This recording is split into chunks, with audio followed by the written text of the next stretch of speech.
Hello, everyone, and welcome to another edition of Midweek Minutes. This past Sunday, we continued our study in the book of Ephesians, and the title of the message was Rise. Our passage was Ephesians 5, verses 10 to 14. It reads, "Carefully determine what pleases the Lord. Take no part in the worthless deeds of evil and darkness. Instead, expose them. It is shameful to even talk about the things that ungodly people do in secret, but their evil intentions will be exposed when the light shines on them. For the light makes everything visible. This is why it is said, 'Awake, O sleeper, rise up from the dead, and Christ will give you light.'" Rise. Now, a beautiful thing about the darkness is that when you illuminate light, it really stands out. And it's beautiful at night. I remember when we were in Jamaica, we had a similar effect. We went to a place called Glistening Waters. And this is a lagoon where there are these tiny microorganisms that glow and give this airy light in the dark lagoon that is a tourist attraction and is a really cool sight to see. It was one of my favorite parts of our trip. Now, the first night we tried to go there, it was dark. And I was driving in Jamaica. And if you've ever been in Jamaica and seen the driving in Jamaica, it was terrifying.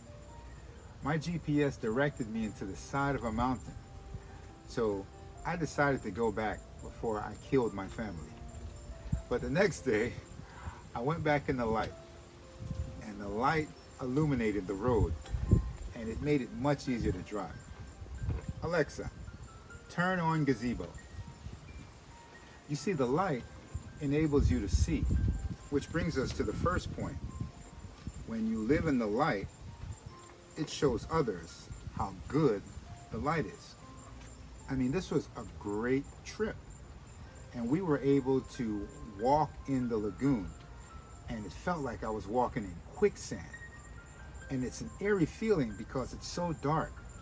But as we were able to have a spotlight to show that it was just water and that people were able to stand up in the water, I was brave enough to go in. Alexa, turn on flood. Now, when we have the light of the Lord, it brings us to our second point, which is the godly life is a deterrent to keep evil from flourishing in the world. Now, I have a lot of unsaved friends, and sometimes some of my unsaved friends who cuss like sailors will catch themselves and apologize for cursing around me. Now, I don't go around waving my finger saying, "Ooh, it's better language, better language." But because I don't talk that way and they respect that, they catch themselves and they adjust accordingly. And when we shine our light, we can be a deterrent from evil flourishing in our own sphere of influence. And finally, our last thought is the gospel message and the gospel life are tools in the hands which God uses to set the captives free. Now, when the light was illuminated, I was able to go back the next day, and I was free to drive in Jamaica, as crazy as it is, and make my way to Glistening Waters. As I said before, this was one of the highlights of our trip. We really enjoyed it, and the key for us being able to go back and enjoy it was the light exposing the route, exposing the things that were around me. Because when darkness is there, it can be treacherous and people can be apprehensive and fearful. But the light helps to remove that, and it shows how good the light really is. So I encourage you, rise up, allow your light to shine so other people can see how good this life really is. We don't have to preach at people.